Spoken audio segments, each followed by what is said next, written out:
Hey, a bit sleepy. Here we are.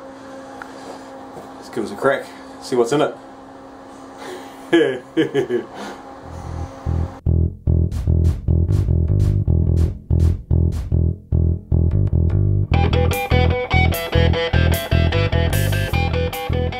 Happy Homebrew Wednesday, everybody. Cheers. Look at that. Look at that for colour. That's my West Coast IPA. Look, you can see all the way through it. Nearly. Yeah. Anyway, there's only one bottle of it left, so I thought I'd better get rid of it. Here no more. All gone. Have to brew some more at some stage.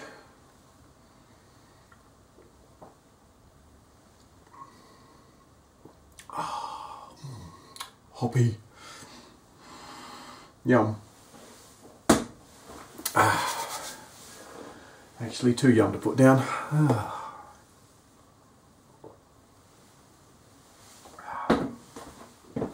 Okay. What's been happening? Well, lots. I did a brew and I'm doing some adjustments to the brewery setup. So some little bits and pieces that have been pulled apart. I've been playing around with my counterflow to try and work out exactly the right place to put my counterflow. Oh, look at that, there's even a hop bag just sitting in there. I haven't got rid of the hops yet. That's pretty bad. Never mind. So yeah, I've been pulling apart some little bits and pieces because I want to be able to sparge and run off with my sparge at the same time. So I just want to be able to have a continuous sparge come off and pump it out. Now my problem with that is that my HLT comes along and it gets teed into the mash tun, or it goes through underneath into the pump and comes up, goes into the heat exchanger, through into here and then into the mash tun. So there's no way for it to come in and in there and the outlet of the work to come out and go to the kettle.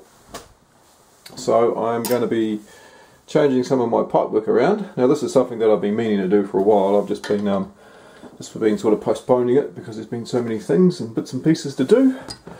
But anyway, I have another 3-piece ball valve that I will be looking at positioning in here, and I will be attaching this little 12 volt hot water pump in line in here so that I can pump water from the HLT, and I'll pump it out and I'll pump it back around and around the back and either into here or into the heat exchanger. I'm not quite sure where I'm going to put it in yet.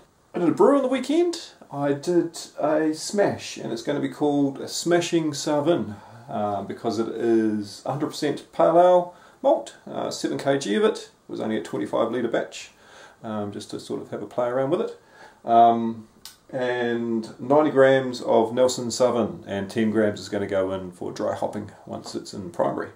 But it was a 90-minute boil and a 90-minute mash, so I did a continuous hopping throughout the boil, which was fun. Buzzer kept on going off all the time to keep on reminding me to put a bit more hops in, I had Brain Ramage around. He is a new all-grain brewer who's just picked up a 3-tier all-grain system from Chris Banks. So he's done a couple of all-grains, and is actually one of his all-grains that he did is this one here that he brought around for me to try, which was a brilliant beer. It was very, very, very nice actually. For his second all-grain, it's a great beer. I really enjoyed that. Anyway, I got a bit of footage of the brew day at the end with Brian, and also tasting his beer. Anyway, I've got some beers to fire out. So, here they are. The conscientious objector is ready to hit the road and go and see some people.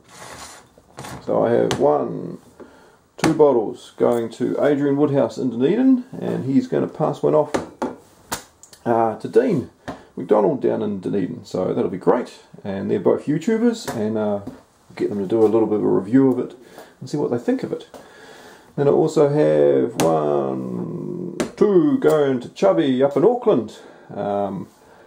And then he's going to pass one off to Jed.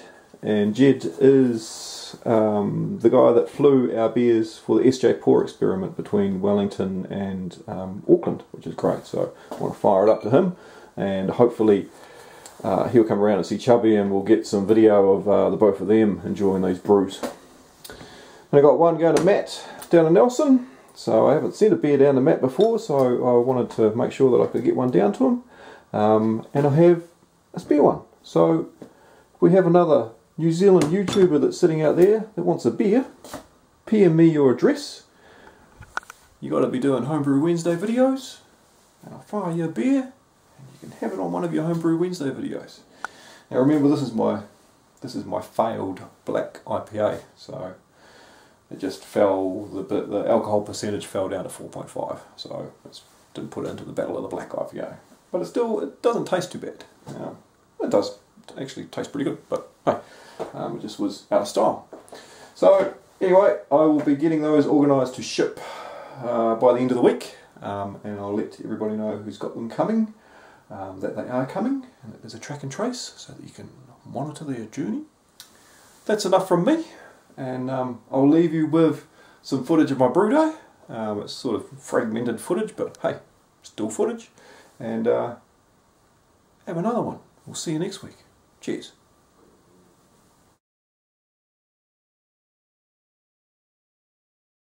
I'm going to be brewing today my Smashing Sauvin.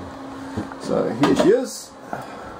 There's the grains, slowly steeping for their sacrification rest, or protease rest, whatever it is, the 50-degree rest to start off with, to get them all nice and moist. I'm going to start to recirculate it pretty soon, but it is just 7 kg of pale ale malt and 100 grams of Nelson Sauvin, which I'm going to continuously hop into the kettle, and a little bit of dry hopping. So it's going to be about a 25 litre batch, and I'm going to be using Mangrove Jack M44, the West Coast IPA yeast. So yeah, that's where I'm at the moment, just getting my temperatures up to scratch, and then away we go. Alrighty, brewing away, 30 minutes into the mash, and it's still pumping away, starting to smell pretty good. It's going to be pretty pale, this beer, but it's okay. Alrighty, we're coming up to the boil on the Smashing Sauvin. Haven't hit hot break yet, so we're just going to wait for hot break. Fade away. Because I put hops in there at 10 minutes, the final 10 minutes, so I didn't do any dry hopping, but I just did that 10 minute. Yep. Just with your Irish moss and that, but hell yep, this is, yeah, yum. Let's pour another one of that. Brian's not having any more of that. There we go. Pour this one. There's the proteins chunking up in the beer as I boil.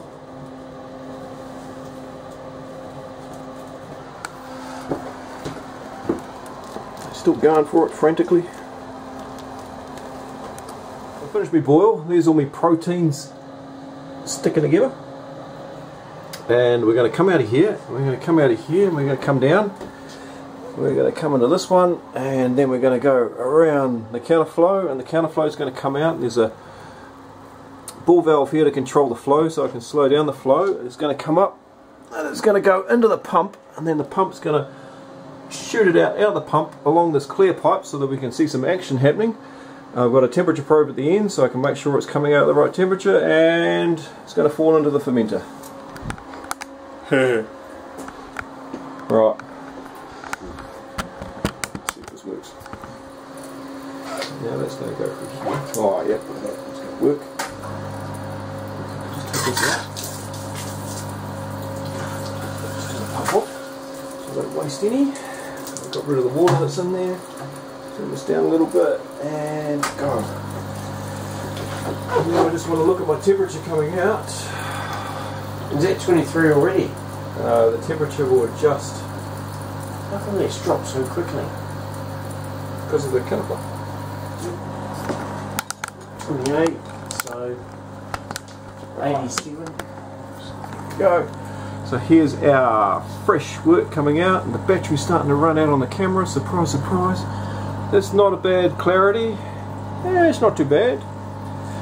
Here it is coming into the fermenter, and we're managing to cool it down.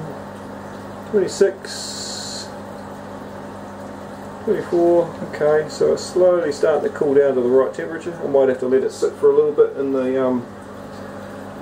the fermenting chamber until it reaches 22, and then I'll put your yeast.